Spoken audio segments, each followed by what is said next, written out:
Hello, CSI Eagles, and welcome again to the Knowledge Nest. This is episode 16.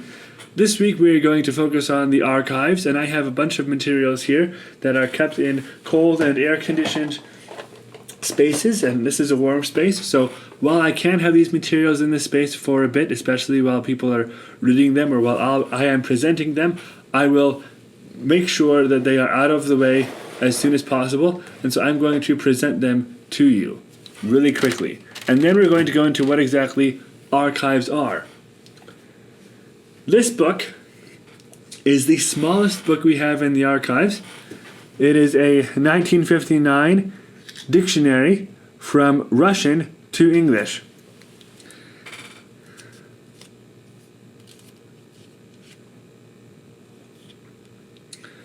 And so you can see the words here. And I have to correct myself, this is an English to Danish dictionary. We also have another Langenscheid's Lilliput dictionary that is Russian to English. You can see the little words on this page here. These are in no particular order because every information material is important in and of itself, and I should not be contextualizing them in any way outside of their collections. But these are all a wide range of materials we have in our collections. This is a microfilm roll to kind of demonstrate the wide range of formats of materials we have.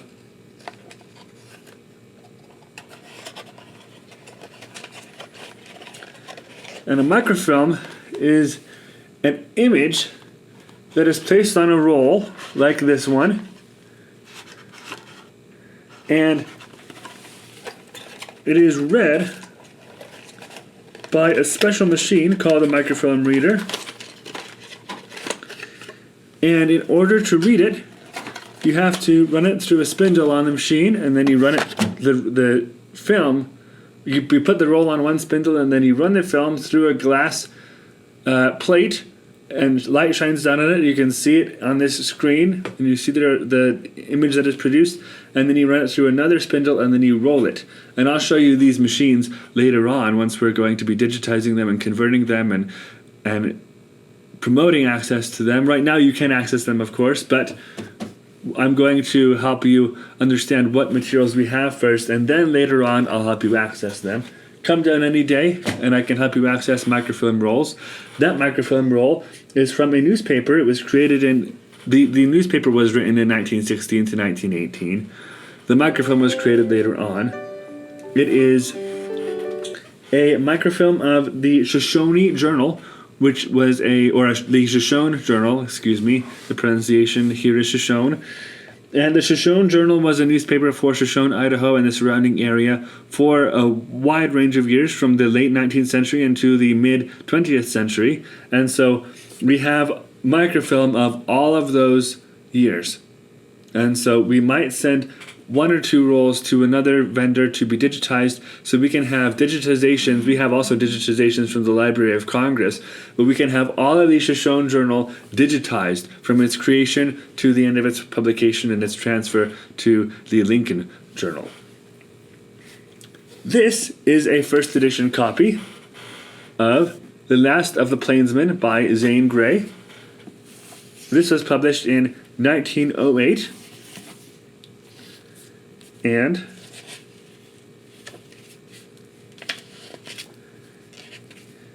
it says here that it was signed by the author, and here we are, the autograph of Zane Grey, Last of the Plainsmen.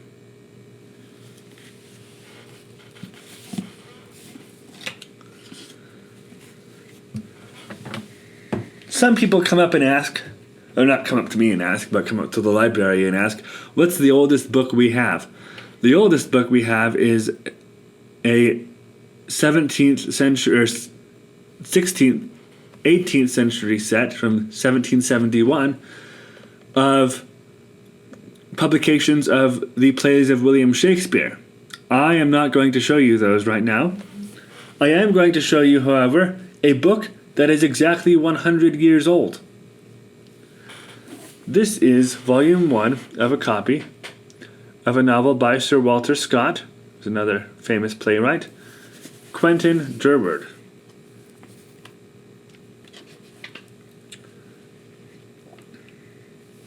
And it's readable.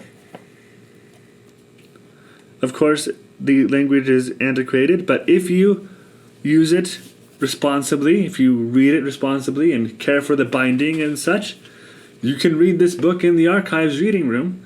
I can help you know how to handle the books and how to use them correctly. And now we get to the more modern items in our collection. We have microfilm, and we have pictures and photographs and records of various types and audio recordings. And a lot of those are on CD. We have oral histories from a wide range of faculty members and staff members of CSI in our collections. However, we also have audio cassettes. And the vast majority of the audio cassettes we have are actually audio cassette recordings of interviews by Professor Jim Gentry and others under his direction, who were interviewing Czech settlers and their families in the Buell-Castleford area.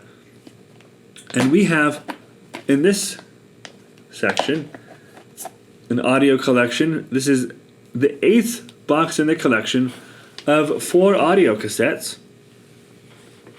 And each of these have around 60 minutes of interviews. It says here that we have up to tape 32 here. And so this is a astounding source of information regarding settlement patterns, cultures, interactions with people who are already in the Twin Falls Magic Valley area. These are fantastic resources, and the Twin Falls Public Library has graciously agreed to digitize their collection. They did it before I even asked them. They were doing it anyway. But they are digitizing this collection, so look out for the Twin Falls Public Library digitization of their iterations of these materials. The Czechs in the Buell-Castleford area audio tapes. And that's going to be a fantastic resource for a wide range of resources for many different purposes.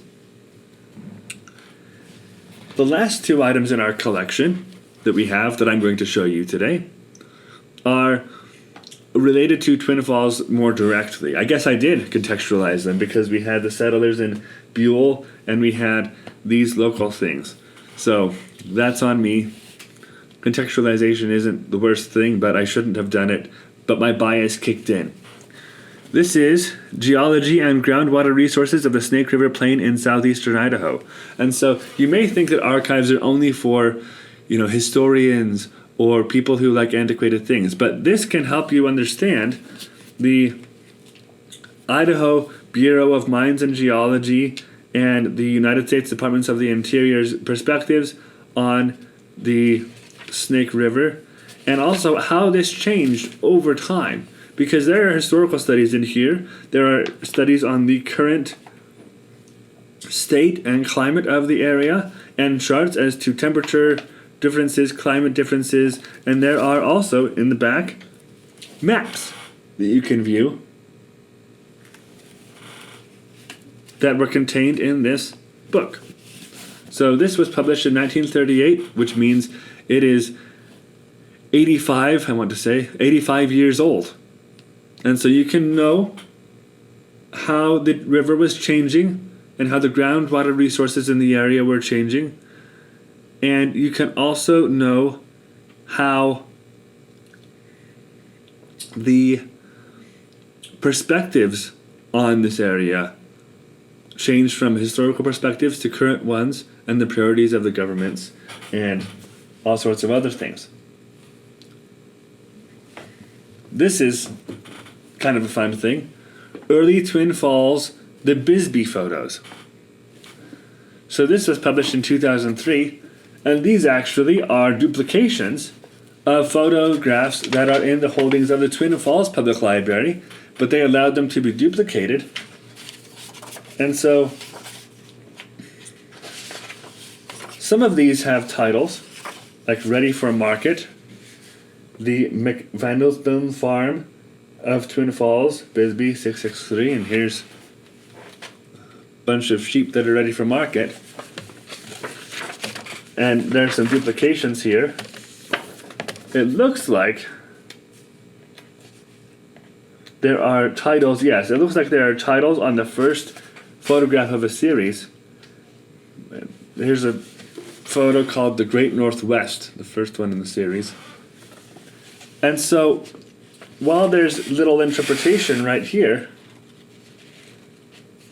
you can see these photographs and the Bisbee photographs, and I'm sure that if you were to go to the Twin Falls Public Library and ask for the context of these photographs, they would be able to give you some. In fact, I will contact them and ask for more information on these photos for any of you who want to come and look at these. But they're amazing photographs. They're very highly detailed, fantastic reproductions. They reproduced these, and we, the College of Southern Idaho, bound them. So this is really, really exciting. And in a departure from my normal format, I'm going to hurry and move this away. These items will go back into the archives for preservation purposes, and I will come back to you in a bit. Hello, I am back, and I am back significantly later than I said I would be, because something very exciting just occurred. I was able to help a patron with a reference request using 2 archival materials, and that was really exciting. I was also able to point him to what archival materials would most likely have the image. So here is, in the middle and on the edge, the Twin Falls region of Idaho by Jim Gentry. We have this in our archives. It is a history of the Twin Falls region of Idaho, Magic Valley, and also a history of the College of Southern Idaho by Jim Gentry. Very important. And so these books have the history of the administration of CSI and the general region of Magic Valley. So I'm going to keep these, since these are books and they're in good condition and they were published recently, I can keep these in a normal area. I'm going to keep these in my office. So if any of you guys have questions about history of Magic Valley or CSI, please feel free to come and talk to me about any of these things. This is what I live for. I was very excited by this reference request. So that was very exciting. So let's go into exactly what are archives. And to do that, first, we're going to set the stage. We're going to give you some of the access and use policies that we have here in the archives. And these are a little bit more strict than the library because, of course, as I just showed you, there are many important and historical things that are hundreds of years old or are very fragile. So you have to complete a registration agreement. Only pencils are allowed in the archives, and please only mark your own papers. Don't mark anything in the archives. I will bring items to you in a special room. You can't go into the archives because you want to keep it as secure as possible, but you can go into the reading room. We have to look at one item or one folder at a time. No food, candy, gum, or beverages like the rest of the library. And photographing of materials has to be done with staff approval. And when you handle photographs, you have to use gloves. Now, why all these specific and strict regulations? What's so important about the holdings in the archives? Well, these are kind of extensions of the core values of archivists, which are written by the Society of American Archivists, and I'm going to read some of these policies to you and kind of explain the theory behind the decisions that we made regarding these policies. So, in summary, archivists should strive to expand access and usage opportunities to resources for users and potential users of archival records. If the items, such as photographs, are distorted by oils or other contaminants, we haven't expanded access, we've limited access, and so we ask that people use gloves. Even we use gloves when handling archival photographs, when we're processing them and cataloging them, and etc. Archivists should actively contribute to ideas and resources to our field's body of theoretical and practical scholarship. If you know what you're practicing and know why you're doing it, you should help others know how to do it as well.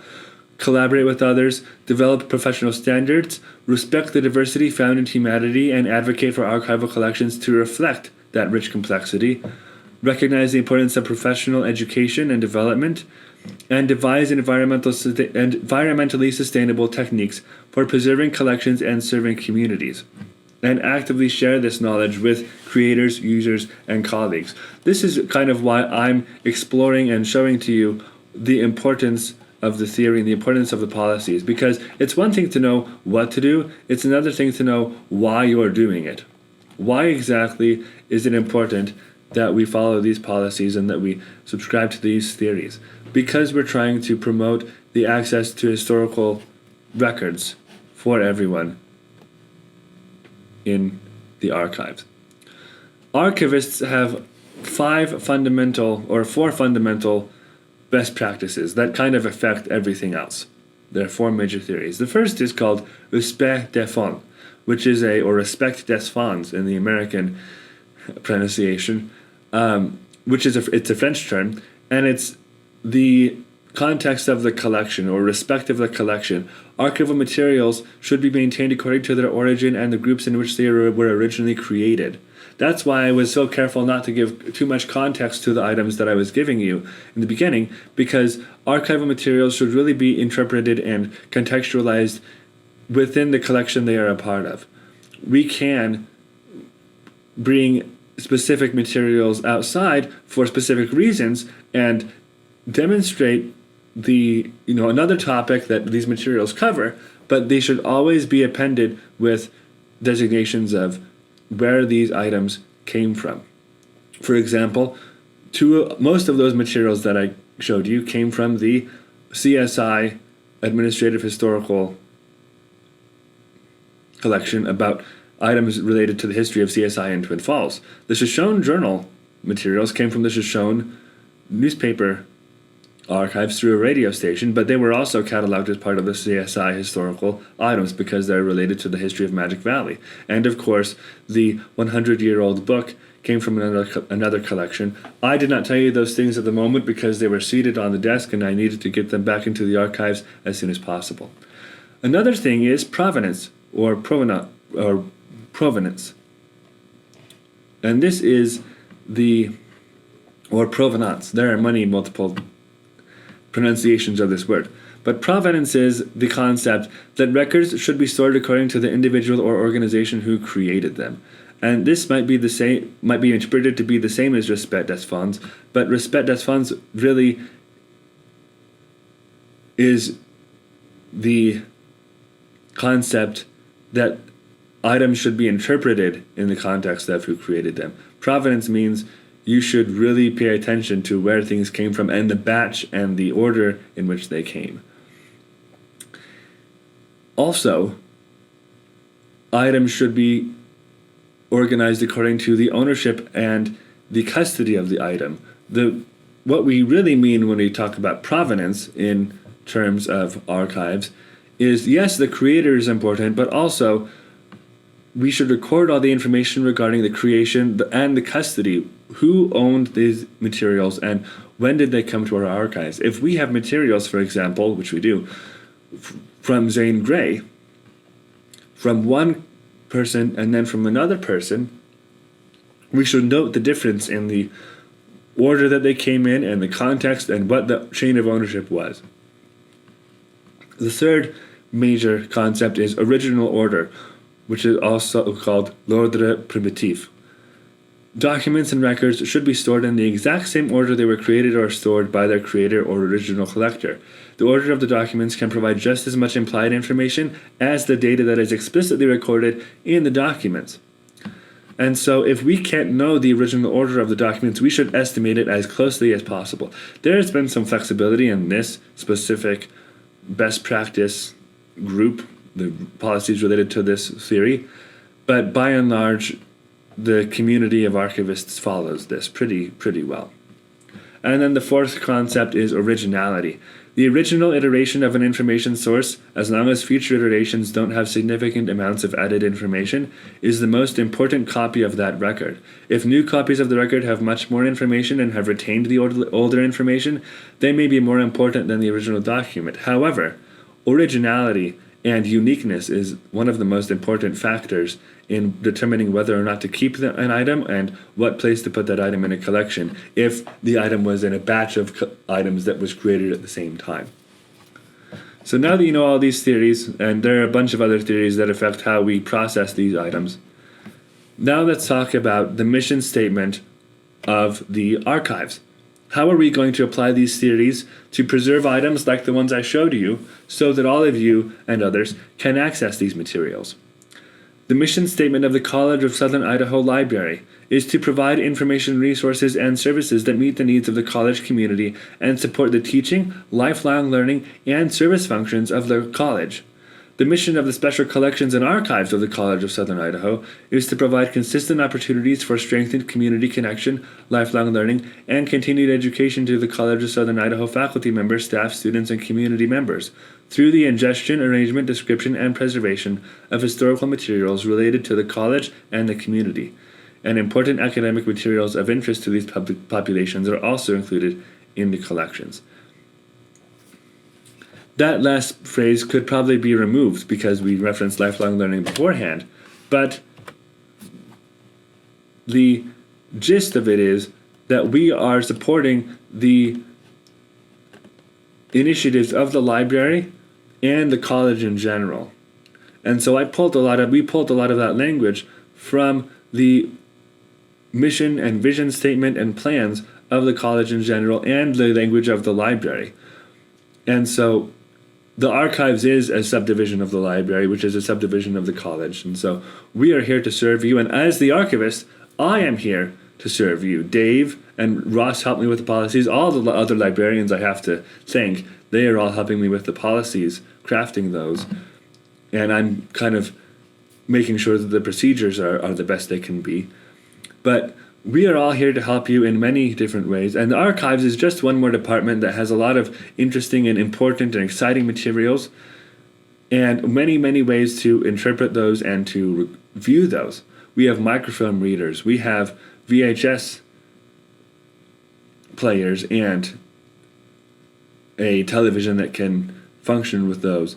We have, again, audio cassettes and ways to read those. We're going to digitize a lot of those things. So keep a lookout for progress in the access that you have to archives materials, and I am excited to be able to digitize those and make those records accessible to you.